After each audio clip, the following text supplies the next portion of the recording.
Hey guys, how's it going? So it has gotten quite cold here in northern New Jersey. We actually had our first snowfall 2 days ago. Now nothing stuck because the ground isn't frozen, but what it did do is remind me that I still have to get out here and do some things before the winter actually sets in. So I figured I would set up a camera and take you guys along with me for that journey. So 4 things that I want to get done today. The first of which is with all this talk about leaf mulch and what to do and what not to do, and there's a lot of contradicting facts out there, is I wanted to do my own experiment in terms of what really works for me.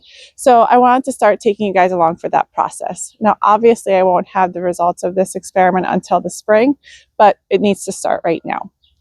Second thing I want to do is install some solar lights around the property where the solar lights that we had previously were either damaged or broken.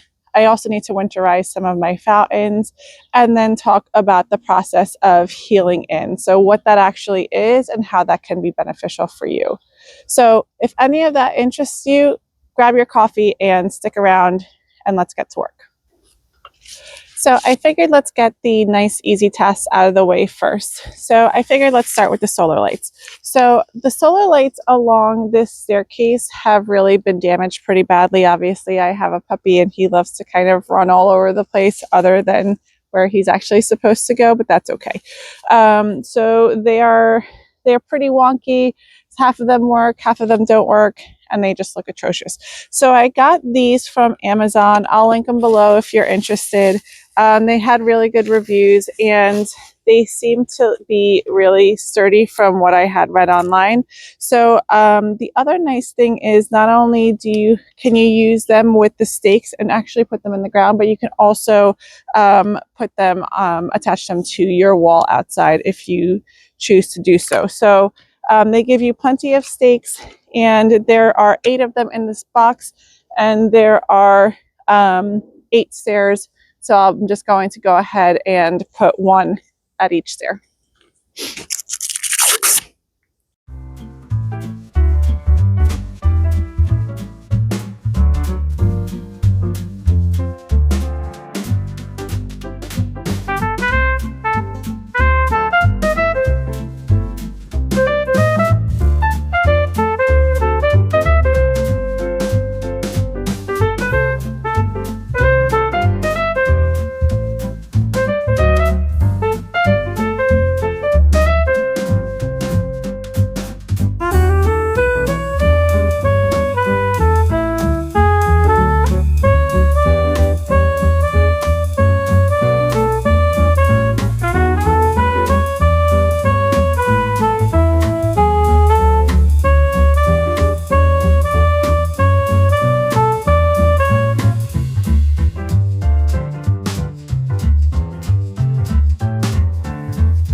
All right, so I'm also going to be putting these lights in that came as a set of 8 along this fenceway here in the lower yard because all those lights were also broken and half of them didn't work anymore.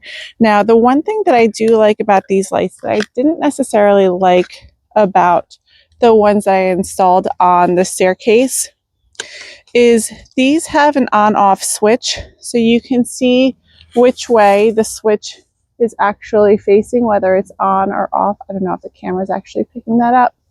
So you know if it's on. Now the other one had an on-off button, but the button didn't tell you if when you pressed it if it was on or if you pressed it if it was off. So I'm not 100% sure if all of them are on because I kind of lost track of that. But we're going to see tonight and give it a go. So same concept, just sticking these in the ground wherever I feel like I need them.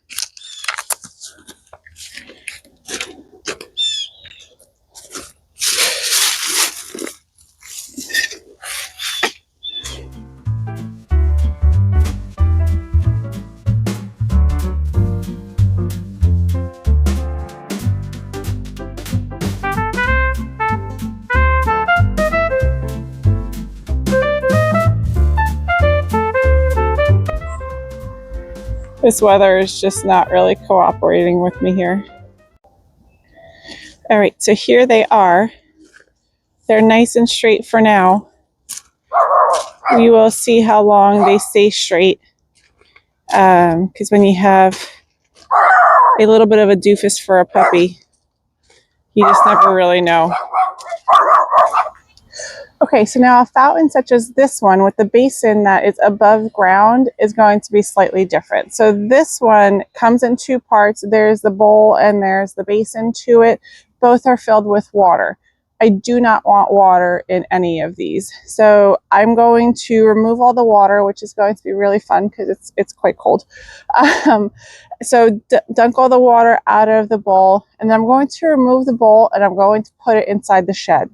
The reason being is as we get precipitation throughout the winter, again, this is going to be exposed to the water, the rain, the snow, and as it freezes and thaws, it's going to expand and contract, putting pressure on the bowl, but there's nothing on the outside of the bowl putting pressure back on it.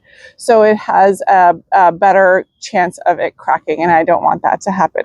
So the bowl I'm going to take apart, I'm going to put it in the shed, and the basin itself, all I'm going to do is remove the water from it. I'm going to see if I can find something to plug the hole up from where it connects to the bowl, and then we're just going to call it a day. Some people like to cover their fountains and their statuary outside. I'm not one of those people because it does add a little bit of winter interest to our garden, so I'm just going to leave it as is without the bowl sitting on top.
All right, so let's quickly talk about healing in. So what is it? Basically what it is if you have a plant that may or may not be hardy in your zone and you're a little bit nervous about it over the winter, what you can do is dig it into the ground. So it's nothing groundbreaking. Get it? Groundbreaking. But you'll often see nurseries use this. If you ever go to a garden center and you walk around during the winter months, you will see a lot of places have their root balls half dug into the ground. And that's literally what we're going to do here today. So I have a crepe myrtle that I bought at the end of the season, and I just didn't have enough time to get this into the ground. And then I also have a couple of buddleia here that I was working on transplanting, and time just got away from me and I didn't get it into the ground fast enough. So all I'm going to do is temporarily just stick it into the ground so that it can overwinter. And then next spring, when things are starting to wake up, I will find a spot for it and get them into their permanent location. The purpose of healing in is to keep roots protected. You can heal plants directly into the soil, as I'm doing with these buddleia, or you can dig them directly into the ground in their pot. You can even dig them into a mulch pile or a compost pile. All this does is buy you time and keep your plants healthy until you're ready to plant them next season.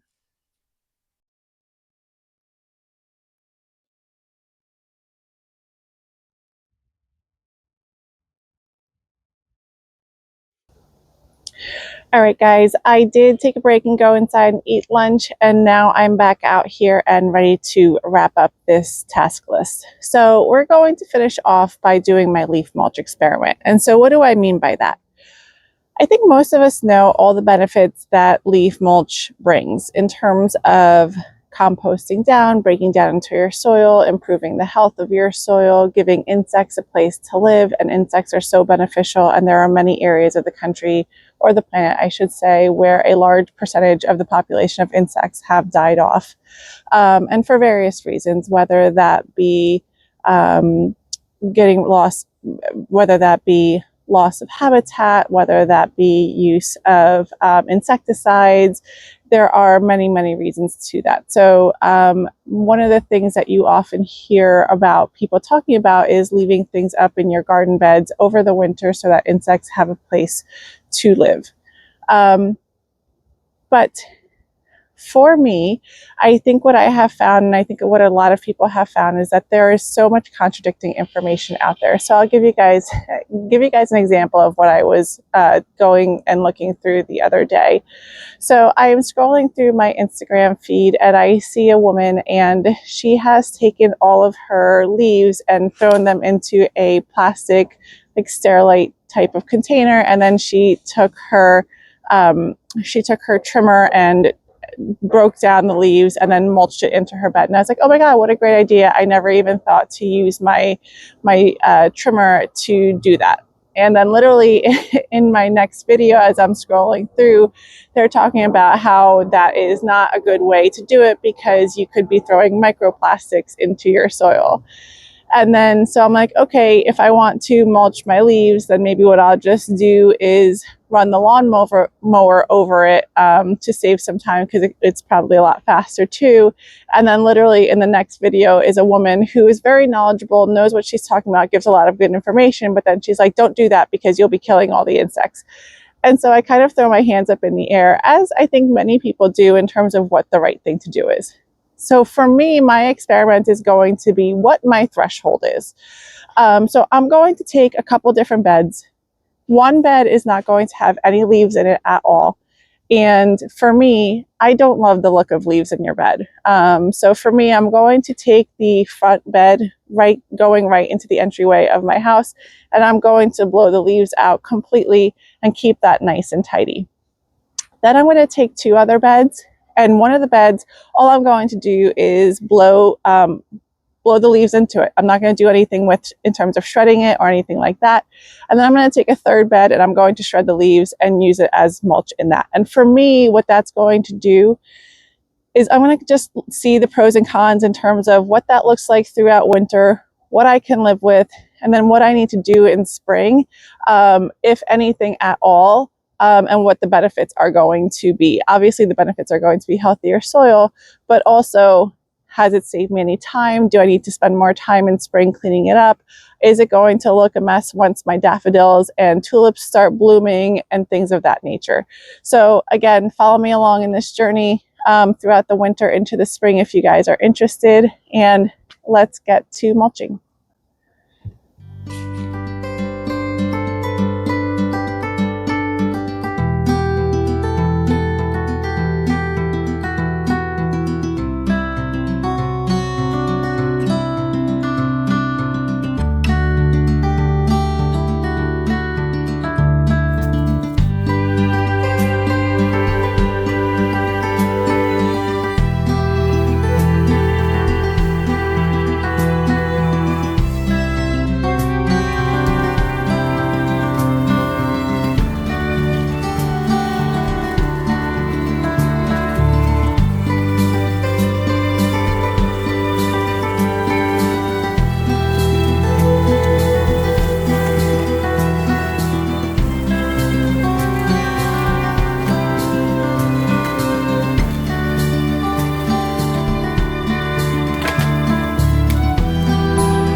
All right, guys, I have spent pretty much all day out here.